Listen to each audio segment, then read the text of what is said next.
Hey guys, it's Marty and welcome to Two Line Slot Cars. This week we are going to take a look at my scratch build cars that I sent off to the home racing world showdown proxy. I resent the Jake Dyke Special 1/32 scale Camaro, had done a few tuning things to it and sent it back in because we had the motor change that we could do. We could upgrade to the 17.5 long can, and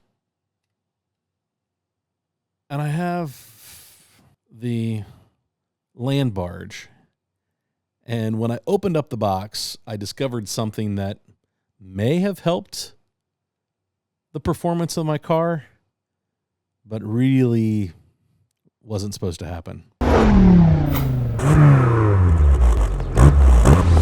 So guys, I got the box back with the cars that we sent in. My brother's Fred Lorenzen car, the 61 Starliner, my 63 Galaxy, and my 68 Camaro, the Jake Dyke Special, 1/32 scale showdown car. And I thought that this video was going to be a breakdown of this car. The Jake Dyke Special finished 4th in the race, and I'm super proud of that because this car was my first scratch build. It is just the kit chassis from Slot Car Corner, built exactly like the instructions say to build it. I didn't try to do anything trick to it. I just soldered it together, added a little bit of weight, broke it in, modeled the body, swapped out to the 17.5 long can to give it a little more torque. And that really woke this car up. So 4th place, I'll take it. I'm super proud of it. And the fact that it was a kit build, the Slot Car Corner scratch build kit. So super proud of that. But I sort of have a confession. This car finished 2nd, which I'm super proud of. I think it's awesome. But when I pulled it out of the box, I got to looking at it, and there's a problem.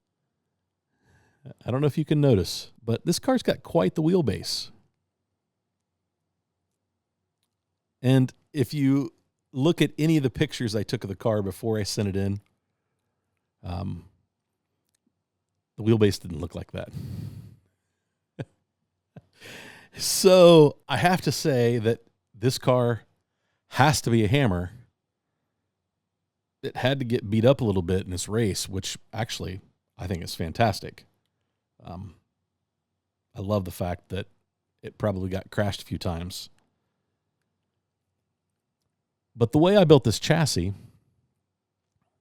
and this is where I'm going to break down the things that I did to this car. I wouldn't say that was cheating, but man, that's got a pretty long triangle from the guide to the rear axle. It's because of how I built this chassis.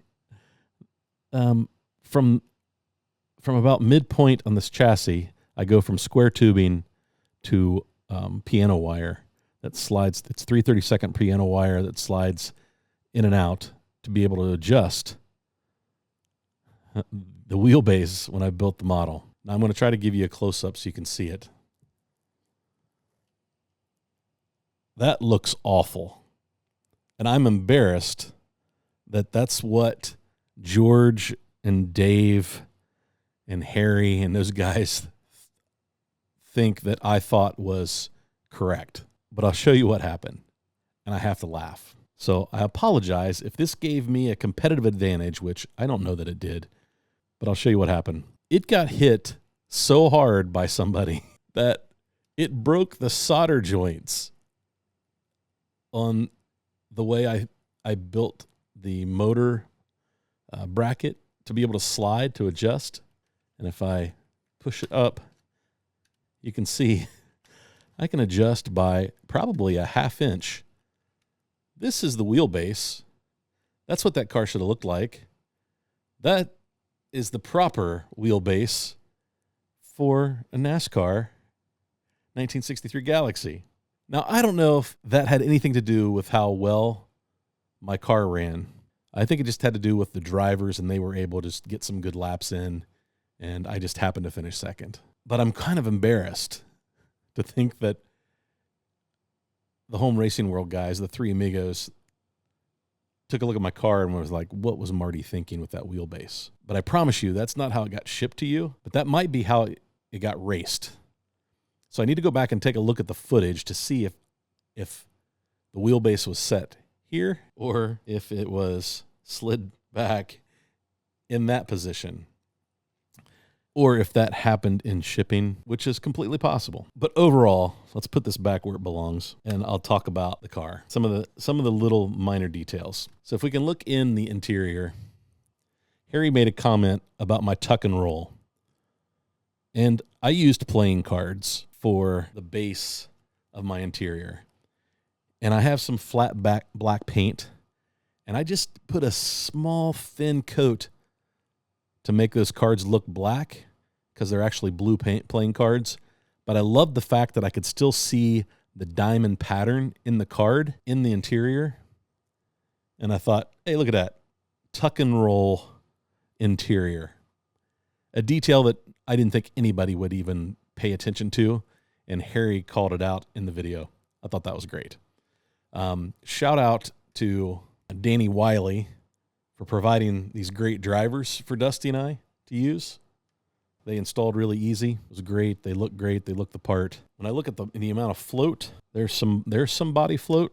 You can see what kind of body float I have.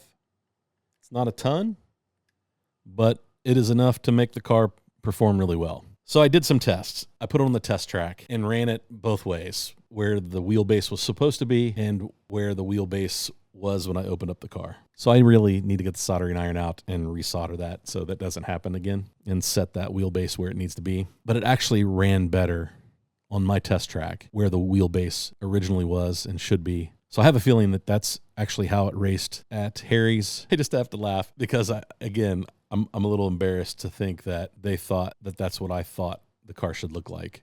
And I remember George making a comment about, like, after the fact that I had a pretty long wheelbase, and I thought, well, I felt like Dusty and I, we were almost identical in wheelbase.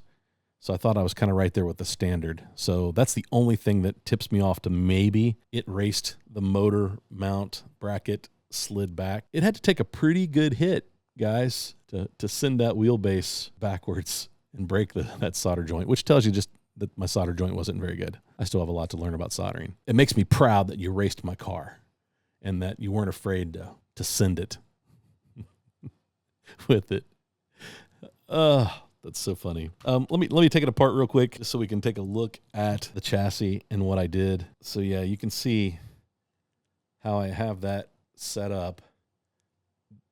Not only did the rear end, the whole thing could slide into these tubes up front, but the motor bracket could slide back and forth.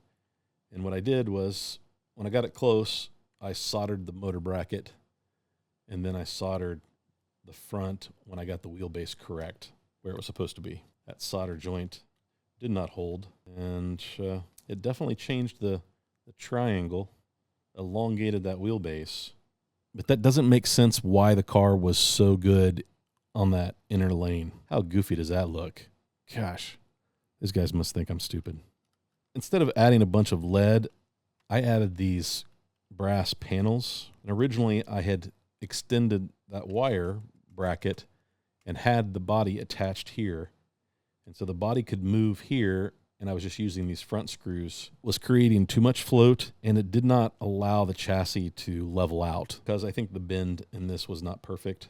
Lesson learned. But the 20.5 motor is great.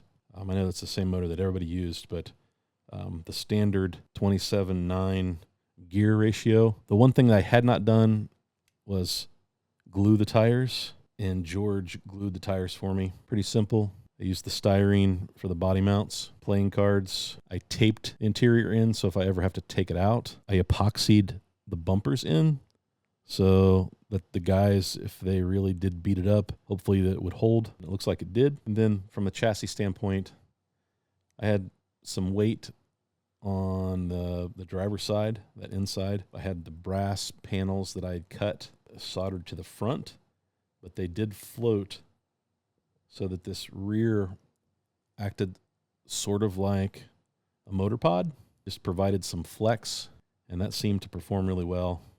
But again, that's where the wheelbase should be, not back here, up here, not back here. And that is almost, that's probably 3/8 of an inch. That's a big difference. There's where it should be. I'll resolder it. It'll be good as new. I did true those fronts. I feel like the front end was set up pretty good. George fixed an issue that I had in my guide.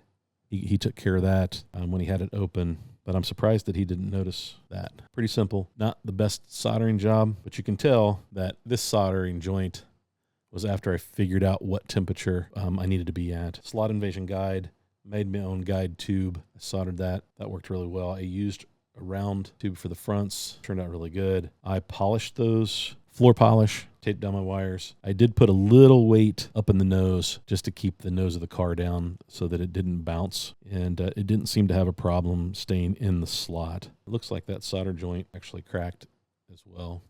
So I have a little bit of repair to do. But that just tells me the guys ran the car, and that makes me proud.